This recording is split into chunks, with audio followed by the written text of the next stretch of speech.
बॉलीवुड के महानतम गायक लाहौर के एक फकीर से प्रेरित थे। विभाजन के दौरान पहली पत्नी ने छोड़ दिया था, वह भारत नहीं आना चाहती थी।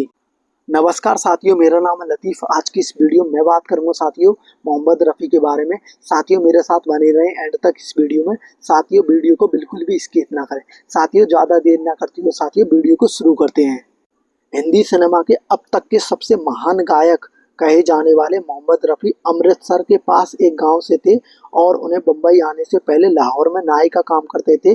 शुरुआत में उन्हें प्रति गीत 75 रुपये मिलते थे, लेकिन बाद में उन्हें पद्मश्री से सम्मानित किया गया। साथियों 1924 में अमृतसर के पास एक गांव में जन्मे मोहम्मद रफ़ी को सबसे पहले एक घुमक्कड़ फकीर ने गाने की प्रेरणा दी थी। कुछ साल बाद एक उस्ताद से प्रशिक्षण लेने से पहले वह पूरे गांव में उस फकीर के पीछे पीछे घूमते रहते थे।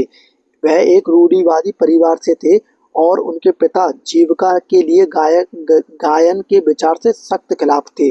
साथियों विडंबना यह है कि कई साल बाद जब उन्होंने इस क्षेत्र में सफलता और प्रसिद्ध हासिल कर ली तो मोहम्मद रफ़ी खुद भी सोचने लगे कि क्या उन्होंने कोई पाप किया है। साथियों उन्होंने अपने बच्चों को अपने पद चिन्हों पर चलने से रोका और उन्हें फिल्म उद्योग में जितना हो सके दूर रहने के लिए लंदन भेज दिया। उनके बेटे शाहिद रफ़ी ने लाहौर में अपने पिता के बचपन और अपनी चचेरी बहन बसीरा से अपनी शादी और उससे अलगाव के बारे में बताया। साथियों यूट्यूब पर विक्की ललवानी को दिए गए एक साक्षात्कार में शाहिद ने बताया कि वह निर्देशक उमेश शुक्ला के साथ मिलकर अपने पिता पर एक बायोपिक बना रहे हैं। उन्होंने बताया कि यह फिल्म उनके जीवन के आरंभ से अंत के सफर को दर्शाएगी। साथियों मैं दिखाना चाहता हूं कि कैसे उन्होंने 8-9 साल की उम्र में गाना शुरू किया, कैसे उन्होंने लाहौर में उनके मोहल्ले में घूमने वाले एक फकीर से प्रेरणा मिली जो एक साधारण सा बांध यंत्र बजाते थे। मेरे पिता चुपचाप उनके पीछे पीछे घूमते रहते थे। साथियों उनकी आवाज सुनते थे। एक दिन फकीर ने उनसे पूछा कि वह उनके पीछे पीछे क्यों घूम रहे हैं और कुछ नहीं बोले रहे हैं। मेरे पिता ने उन्हें बताया कि उन्हें उनकी आवाज से प्यार हो गया है। साथियों और उन्होंने वह गाना याद कर लिया जो फकीर गाते थे। फकीर ने उन्हें गाने के लिए कहा और उनकी प्रतिभा से प्रभावित हुए। साथियों उन्होंने मेरे पिता को आशीर्वाद दिया, कहा कि वह बहुत आगे जाएंगे। 1977 में BBC हिंदी को दिए गए एक साक्षात्कार में रफ़ी ने खुद अपनी प्रतिभा की शुरुआत को याद किया। उन्होंने कहा, मैं अमृतसर के एक छोटे से गांव में रहता था और एक फकीर को अक्सर वहां आया करता था। वह पैसे के लिए गाता था। मुझे उसकी आवाज़ बहुत पसंद थी और मैं उसके पीछे पीछे दूर तक जाता था। उस फकीर को सुनकर मुझे गाने का शौक पैदा हुआ। साथियों शाहिद ने कहा, लेकिन मेरे दादाजी उनके गाने के सख्त खिलाफ थे। वह कहते थे महाराशियों का काम नहीं है हमारा, यह गलत काम है, यह सब हम नहीं करते। हालांकि हमारी दादी उन्हें बहुत ही प्रोत्साहित करती थी। वह कहती थी तू फिक्र मत कर, मैं संभाल लूंगी, लेकिन मेरे दादाजी इसके खिलाफ थे। एक पंजाबी फिल्म में मेरे पिता की आवाज़ सुनने के बाद उनका गुस्सा ठंडा पड़ गया और फिर उन्होंने खुद कहा संगीत की जीत हुई है। साथियों मोहम्मद रफ़ी का परिवार बचपन में ही लाहौर आ गया था। उनके पिता ने शहर में एक नाई की दुकान खोली थी जहां रफ़ी किशोर अवस्था में दाढ़ी और बाल काटते थे। साथियों लेकिन 1984 के दशक में लाहौर के एक रेडियो स्टेशन पर काम करने वाले एक व्यक्ति की नज़र उन पर पड़ने के बाद वह फिल्म उद्योग में अपना कैरियर बनाने के लिए मुंबई चले गए। साथियों हालांकि मोहम्मद रफ़ी ने विभाजन से पहले कुछ पंजाबी फिल्मों में गीत गाए थे, लेकिन उन्होंने अपना पहला हिंदी फिल्म में गीत 1945 में गाया। साथियों हालांकि उनके निजी जीवन पर विभाजन का गहरा प्रभाव पड़ा। साथियों उन्होंने भारत में ही रहने का फैसला किया क्योंकि उनका कैरियर चल निकला था, लेकिन उनकी पत्नी बसीरा लाहौर में ही रहना चाहती थी। साथियों वह अलग हो गए, लेकिन मोहम्मद रफ़ी अपने बड़े बेटे को अपने साथ भारत लाने पर अड़े रहे। अपने पिता की शुरुआती जीवन और अपनी पहली पत्नी के बारे में कुछ और जानकारी देते हुए उन्होंने कहा, वह भारत नहीं आना चाहती थी और पिताजी उन्हें अपने साथ रहने के लिए कहा, लेकिन उन्होंने मना कर दिया। पिताजी ने कहा, ठीक है, तो मुझे मेरा बेटा दे दो।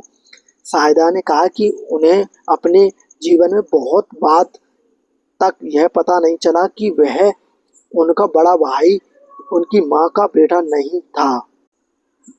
साथियों, मेरे माता पिता ने उनके साथ कभी कोई अलग व्यवहार नहीं किया। दरअसल मेरी माँ उन्हें ज़्यादा प्यार करती थी। वह हमेशा हम 7 भाइयों में से एक थे, शाहिदा ने कहा।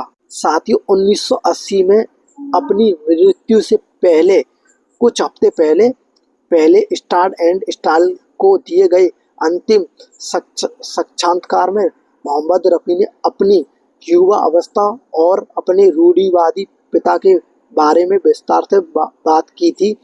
मैं लाहौर का रहने वाला हूँ। मैं एक बहुत ही रूढ़िवादी परिवार, मुस्लिम परिवार से हूँ। जब मैं केवल 15 वर्ष का था तब मैं दोस्तों यहाँ गाया करता था। ऐसे ही एक अवसर के दौरान उस समय के सिख निर्माताओं में से एक नासिर खान ने मुझे देखा और मुझे मुंबई ले जाने और फिल्म में एक गायक के रूप में तैयार करने की पेशकश की। साथियों, खान साहब ने मेरे पिता से उनकी अनुमति मांगी थी। मेरे पिता ने इस प्रस्ताव को स्पष्ट रूप से अस्वीकार कर दिया था। साथियों, क्योंकि वह फिल्मों में गायन को एक कैरियर के रूप में अपनाने में मेरे विचार से ही नाराज थे। मैं उस समय अपने पिता के किराना के उस्ताद अब्दुल वाहिद खान के शास्त्रीय संगीत का परीक्षण ले रहा था। जब नासिर खान ने प्रस्ताव पर जोर दिया तो मेरे बड़े भाई ने मेरे अब्बाजान को मुझे बम्बई जाने की लिए अनुमति के लिए मना लिया। साथियों, पुराने सुनहरे दिनों को याद करते हुए मोहम्मद रफ़ी ने आगे कहा, उन दिनों जब संसाधनों का बोलबाला था और फिल्म उद्योग में फीलिंग्स का चयन अभी तक नहीं था। फिल्म निर्माण सिर्फ एक व्यवसाय नहीं था। यकीन मानिए या ना मानिए, उन दिनों मुझे एक गाने के लिए सिर्फ 75 रुपये मिलते थे। साथियों, जब मैं इस लाइन में आया तो बेशक सहगल साहब केवल एक सहगल GM दुरानी खान मस्तान जैसे लोकप्रिय गायक थे।